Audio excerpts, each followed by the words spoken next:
What's up, y'all? It's the Dragon Puff. So, I am feeling stressed right now because a lot of the plans that I had made have been, well, they all are kind of built on each other. Like, one plan can't really happen unless the other one is ready, and vice versa. So, in this instance, um,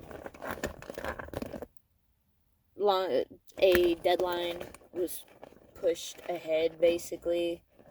So now, instead of having 1 or 2 weeks to get ready, I now have to be ready in 3 days. And it's really getting to me. So that's why I'm here in the truck right now. I'm out here in Dolly right now. But something positive, though, something really positive, and I wanted to share it. I want to share it with whoever listens, basically, because it has to do with spirit animals today. So how do I even begin? So about 5 months ago, so let's say November, I had to say goodbye to somebody that I really didn't want to. Backstory on that. A quick backstory, because that it could probably end up being a whole other video, basically. But this person, I feel this very strong spiritual connection with this person, and I was trying to avoid using the words twin flame and stuff. And looking back at it now, I'm like, it's not, because I actually ended up getting together with my twin over this break. See how it gets confusing. So this person, he is not my twin flame, but there's definitely a very deep spiritual connection to where I'm always dreaming about him, and sometimes it feels like he's talking to me, or like his spirit is communicating with me. Like, something will happen and I can just hear his voice making a comment about it. Or if I'm trying to talk to my spirits and guides and stuff, and I'm just like, hey, is anybody here? I hear his voice go, no. And then I can't help but laugh. Anyway, so I have this connection with him, right? And one can only hope that it's mutual. But like, it was getting really heavy and really confusing, because here I had all of these very intense feelings for this person, and I didn't know if he really felt the same way, even though we were hanging out and doing things. Um, can't wait till I get my own place so I don't have to worry about all the people that are walking around outside on my street, because I'm gonna be smoking in my own place. But anyway,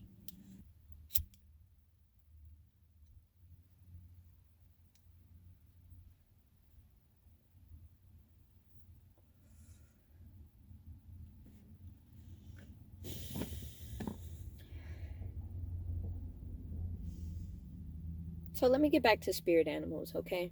So, back in November, I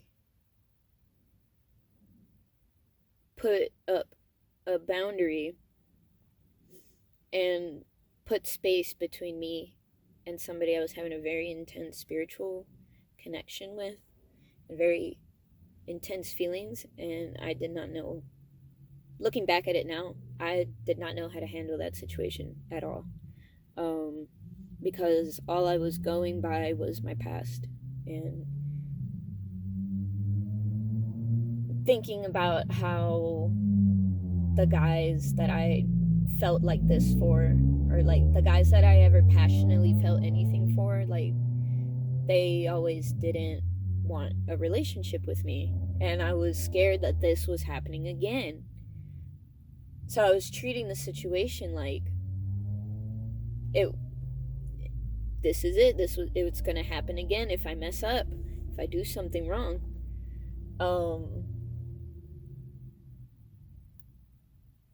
And I'll get into what I really learned in a second. But like, so I cut things off and I go to sleep. And I have a dream that he told me he loved me. And he gave me a kiss goodbye. And then that morning, I walked out and I looked out into the front corridor just to look out the front door out onto the street, and I saw a caterpillar sitting in the corridor, like right in the middle of the corridor, and like the sun was coming through the window, so there's sunshine on him and everything, and I'm like, that's a fucking caterpillar. What? That's a caterpillar. So I go and I pick him up, and I get really excited. I'm like, first of all, it's a caterpillar, and I love caterpillars. They're so cute. He was really cute. He was really he was light green, and he had a stripe down his back. He was so cute. He was so cute and fat, and I loved him. And I named him Sir Wormy Pudgeons, right? And I have kept caterpillars in the past, so I knew what to do, and I got a little habitat together for him, and I'm like, the least I can do is offer him a warm place to stay while he goes through his metamorphosis, right? Because moths, he is a moth. I knew he wasn't a butterfly caterpillar pretty early on. And also because I did a little bit of research, and he seemed more like a caterpillar, moth caterpillar. But anyway, I wanted to offer him a safe, warm place to do that, you know? And I did. I kept him. And literally 3 days later, he wrapped himself up in his cocoon, and he just went through it, you know? And usually it takes about a month for them to come out, and I did get really nervous at some point when he didn't. But I knew he was alive because I would pick up the cocoon. He looked like a pupa, basically. Have you ever like had beetles or something, and like you know what the pupa looks like? He looked kind of more like a pupa, but it was still definitely a chrysalis. He had wrapped like silk around him, and then in that little silk house, that's where he had his cocoon. And he was in there for 5 months. He actually was in there for 5 whole months. And like I said, I got worried because I knew it was supposed to be 5 months. But today, 5 months later, he came out.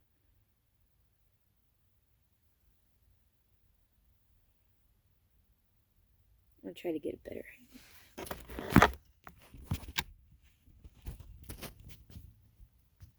Don't be camera shy. I've been taking pictures of him all day because this is such a big deal. There he goes.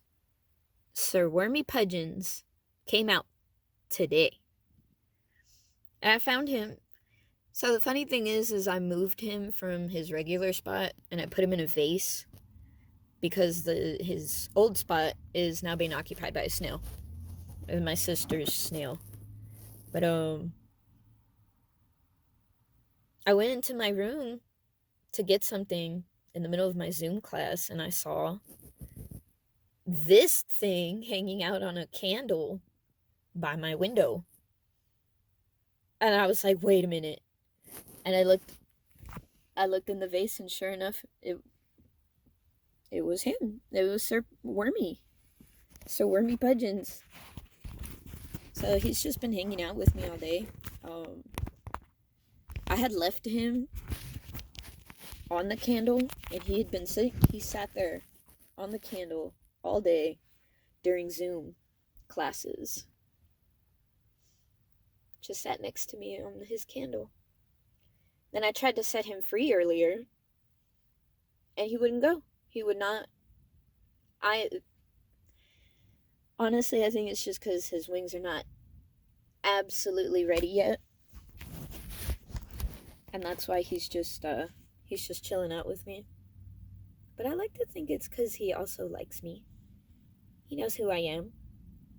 And he just sits with me. He's been sitting on my shirt or my pants.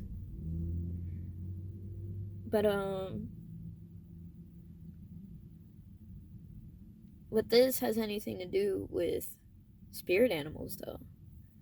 So spirit animals, there's like 3 main spirit animals. There's totem animals, spirit animals, and power animals. The totem animals are the ones that's what you are. Like, if you were an animal, you would be this, and you aren't just one. You are never just one totem animal. Even if it's like your main characteristics, like, that's still not, you do not have just one spirit animal. I'm sorry. You can kind of fly. He tried.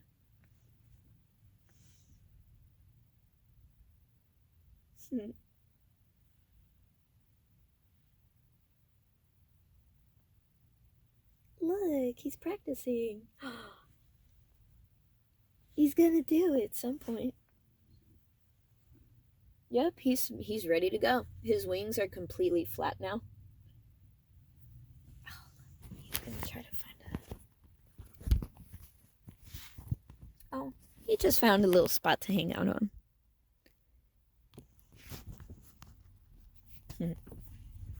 So yeah, that's Sir Wormy. That's my buddy. That's my pal. But yes, where I was going with this about spirit animals and stuff. Like, the fact that I found Sir Wormy in the house, that was already the one thing. Like, that's really weird. I've never seen a caterpillar come in this house before, and I have yet to see another one enter.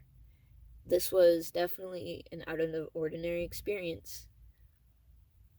For there to be a full blown caterpillar just chilling in my house. But anyway, yeah, it almost like somebody put him there. But who? Ooh. But yes, so first off, he was in my house. That's already a clue that he is a spirit animal. Second, the fact that he showed up at a point in my life where the symbolism of caterpillar actually makes a lot of sense.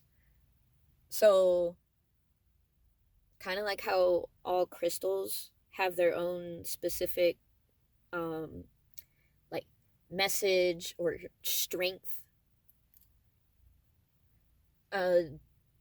so, or even like their own little vibes, their own personalities, like animals have those too.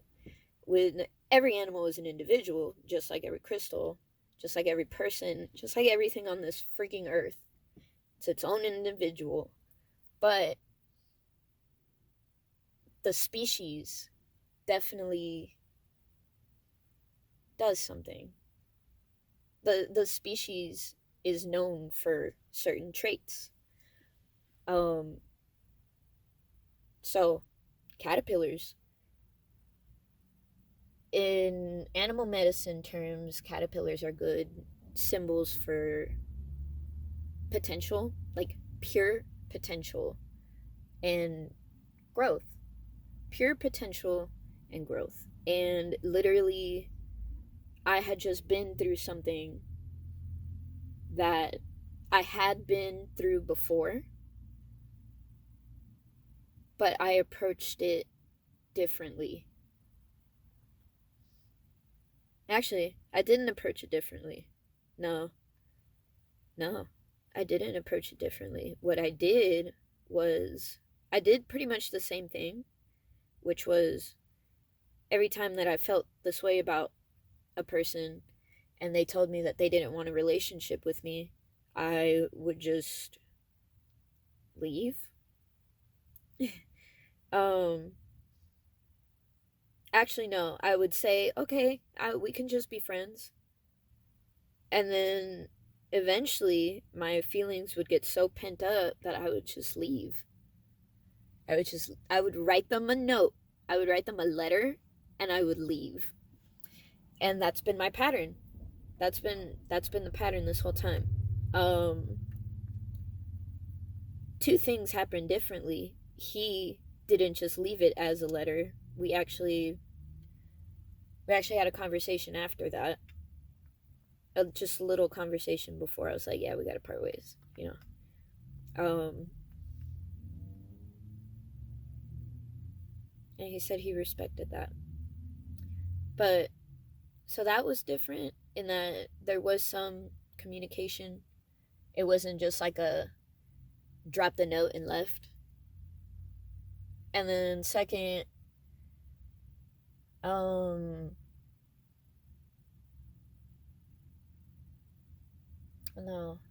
I'm trying to think about it. I don't want to say.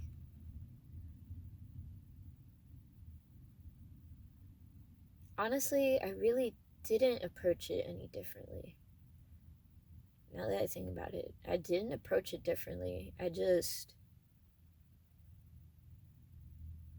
It was a different situation and I approached it the same way that I always did. Now, because it was a different situation, I was actually called to do this. Like, I didn't know what to do and I was faced with all this inner turmoil and upset and just unhingedness, you know? And spirit showed me that I would be a lot more at peace if I put some space between us. And that's what I did. The day, literally, like, that happened one night. The very next morning, that's when I found Sir Wormy Pudgeons. Um,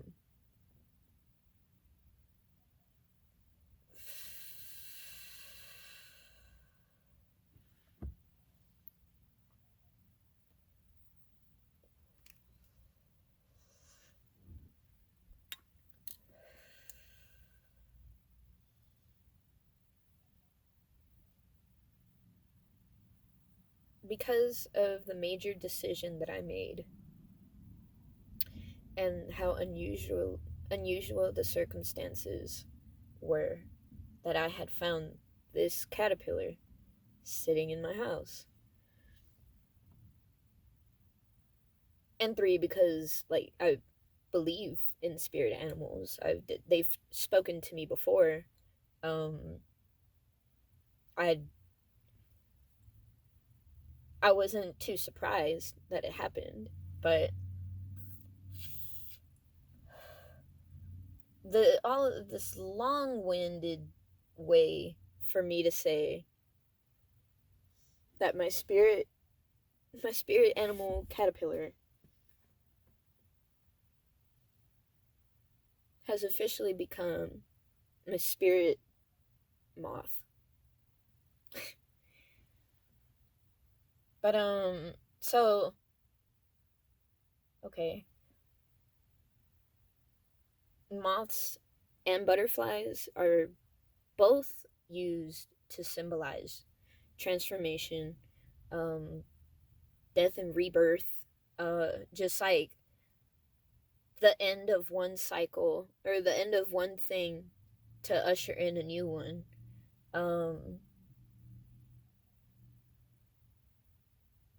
Death and rebirth, fire, Scorpio. I know Scorpio is a water sign, but death and rebirth is more associated with the fire element. Because take wildfires, for instance. When a wildfire happens, yes, it burns down the forest or the landscape that was there, but it activates certain seeds to begin germination, and it also clears the path. It clears the way so that these new plants, this new growth, will all have good access to resources. Plus, the ash is also very, it has fertilizing properties.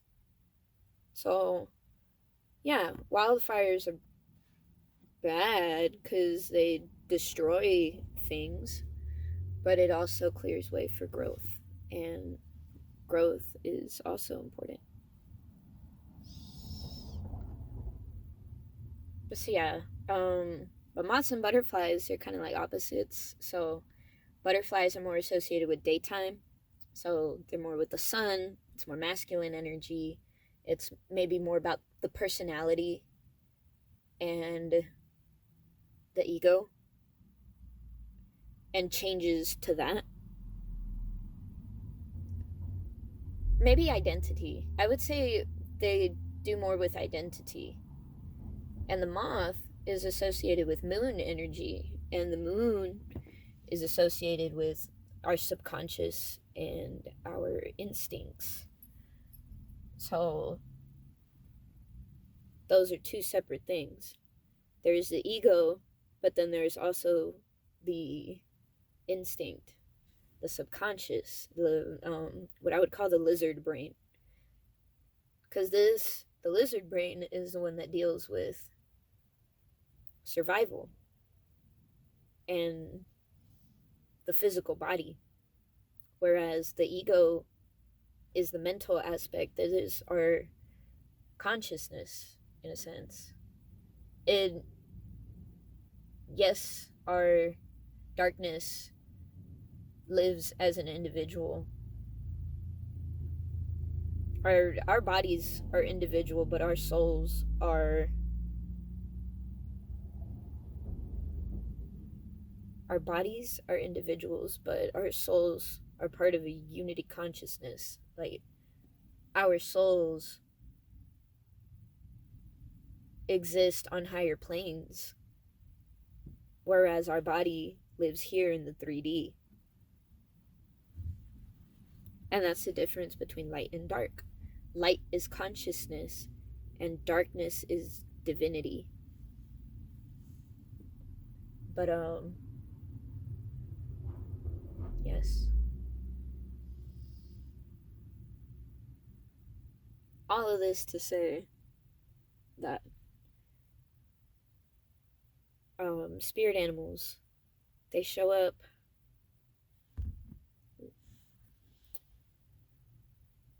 this nice piece of garnet. Bought it at a magic shop in town. Today is root chakra day. That is our base chakra. That is the one. It's the one that deals with survival. Oh my god. It is our physical body. it's taking care of the body. It's taking care of the the hierarchy of needs. If y'all had ever seen that pyramid, I think it's Maslow or Haslow's hierarchy of needs pyramid. The very bottom one is our physiological needs. Are we fed? Do we have water? Are we safe? Um,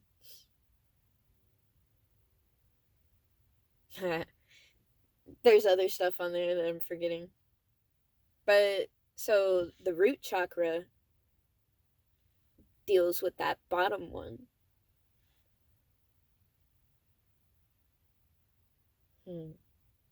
Surprisingly earthy. Surprisingly earthy color. Like, yeah, the earth is associated with green, but I want to say that 3D life is associated with red. And this is 3D life. So, yeah, I really did just turn it off. I'm like, somehow, because I'm still thinking about it. But I do these breathing exercises where you breathe in for 4 seconds and then you hold your breath for 7 seconds. You breathe through your nose, breathe in through your nose, and exhale through your mouth, like as hard as you can. Like exaggerated, just sigh.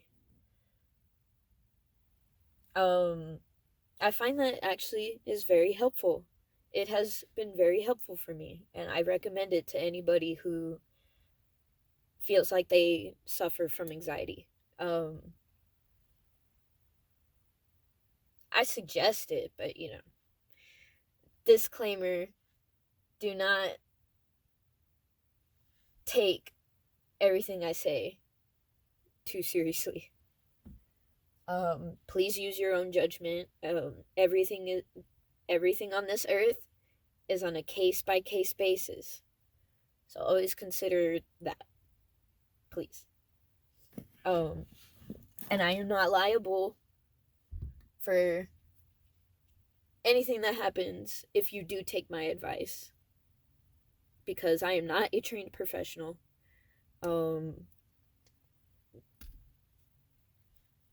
I'm just a person who does these things, who has these problems and tries these things, and they seem to be working. And I thought it would be helpful to share. I